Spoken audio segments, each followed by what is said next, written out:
sebagian murid Imam Syafi'i ternyata menyelisih Imam Syafi'i.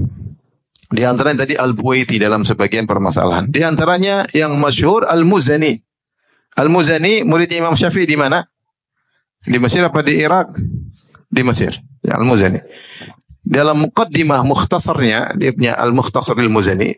Al-Muzani ini mendengar ilmu Imam Syafi'i dari kitab dan juga dengar ceramah langsung dari Imam Syafi'i. Jadi bukanlah mukhtasar, kata sebagian ulama menjelaskan, bukanlah kitab Al-Mukhtasar. Al-Muzani adalah ringkasan dari kitab Karena kalau kitab yang tertulis. Al-Muzani mendengar pengajian juga dari Imam Syafi'i secara langsung. Dan juga beliau membaca kitab Sehingga mukhtasar tersebutlah mukhtasar ringkasan dari ilmu Imam Syafi'i, baik yang tertulis maupun yang beliau dengar. Jadi beliau yang dipuji oleh Al-Imam Syafi'i, Al-Muzani adalah penolong mazhabku. Beliau berkata di muqaddimah kitab Al-Mukhtasar, "Ikhtasartu hadzal kitab min ilmi Muhammad bin Idris wa min ma'na qawlihi." Ya. Aku meringkas kitab ini dari mana? Dari Muhammad bin Idris Imam Syafi'i wa min ma'na qawlihi, dan dari juga makna perkataannya. Liuqarribahu ala man aradahu, untuk aku gampangkan, aku mudahkan, aku dekatkan ilmu Imam Syafi'i kepada orang yang ingin belajar akan ilmunya. Ma'ilamaihi nahyahu an taqlidihi wa taqlida ghairihi, dengan mengingatkan tentang peringatan Imam Syafi'i yang melarang taklid kepadanya dan juga taklid kepada selain Imam Syafi'i. Ya. Liyanzur fihi lidinihi wa yahtata fi nafsihi. Hendaknya seorang mengamati untuk urusan agamanya dan untuk berhati-hati yang lebih semangat selamat bagi dirinya. Jadi jangan taklid. Kau teliti, kau lihat. Ini lebih selamat bagi apa?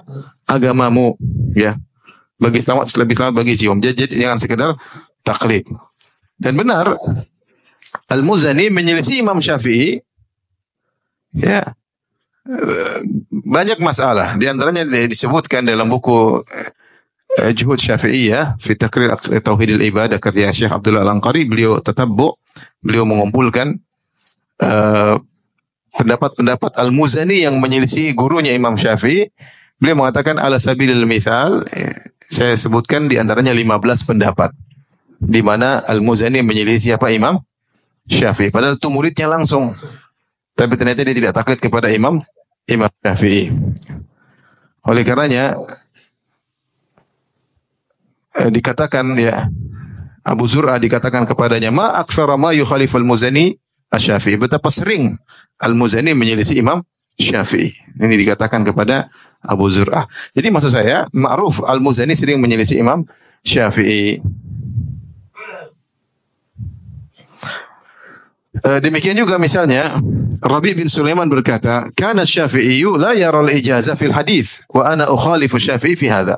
Imam Syafi'i memandang ijazah dalam hadis tidak sah dalam periwayatan. Periwayatan banyak model, ada sama, ada haddatsana, ada akhbarana, ada haddatsani, ada akhbarani, ada apa ijazah, ya. Menurut Imam Syafi'i ijazah dalam periwayatan hadis tidak sah, tapi kata Ar-Rabi' bin Sulaiman sah menurutku. Ini juga muridnya sendiri menyelisih Imam Syafi'i. Oleh karenanya, kenapa mereka tidak taklid kepada Imam Syafi'i? Jawabannya karena Imam Syafi'i menyuruh berpegang teguh dengan apa? Hadis, paham?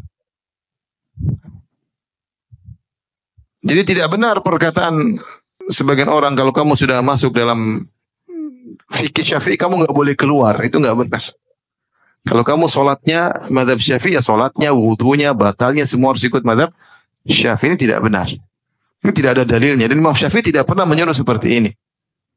Tidak pernah menyuruh, apalagi suruh taklid harus mazhab apa? Syafi'i. Ya. Dan ini tidak bisa diterapkan sekarang, ya. Suruh taklid buta Imam Syafi'i. Murid-murid saya tidak menerapkan. Oleh kerana Imam Syafi'i tidak pernah mengajarkan taklid, dan guru-gurunya tidak pernah mengajarkan apa?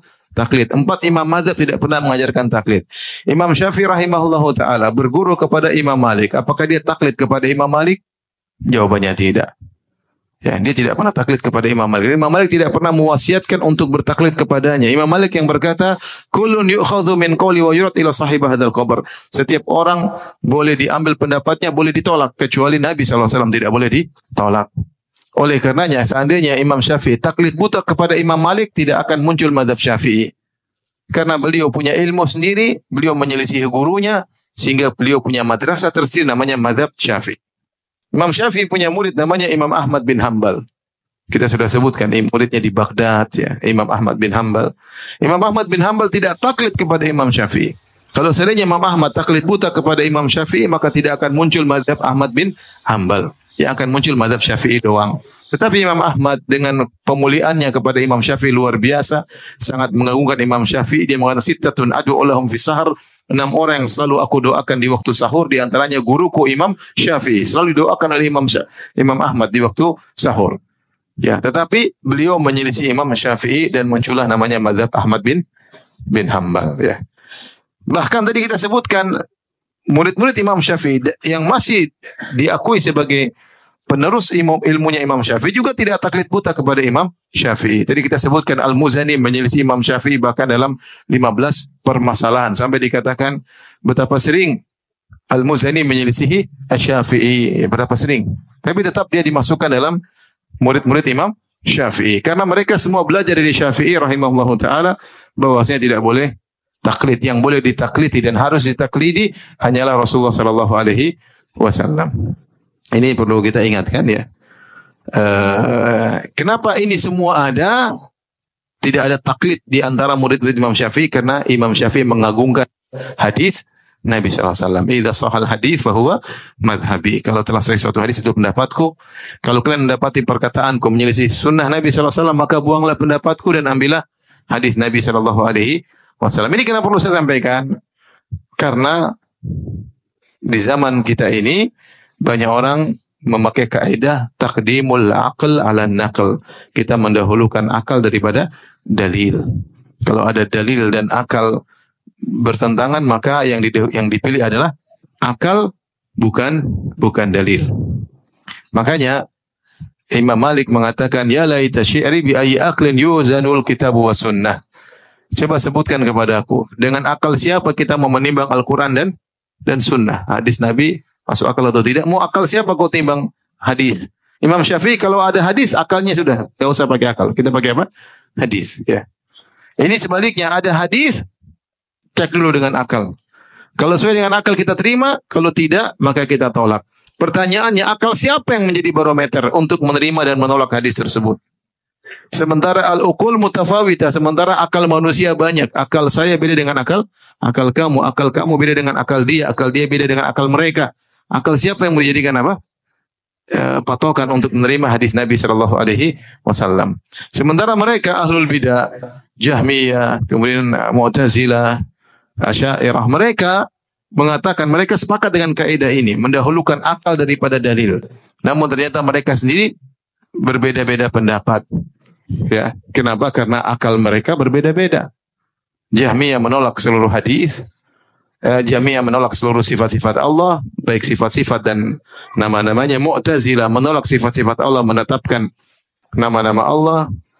Kemudian Asy'ariyah menetapkan sebagian sifat dan menolak sebagian apa? Sifat. Ya. Kenapa mereka bisa berbeda-beda padahal mereka sepakat mendahulukan akal daripada dalil? Karena akal mereka juga berbeda-beda. Karena akal berbeda-beda, terus akal mana yang menjadikan barometer untuk menimbang Al-Quran dan Sunnah? Yang benar, Al-Quran dan Sunnah lah yang digunakan untuk menimbang akal manusia. Paham?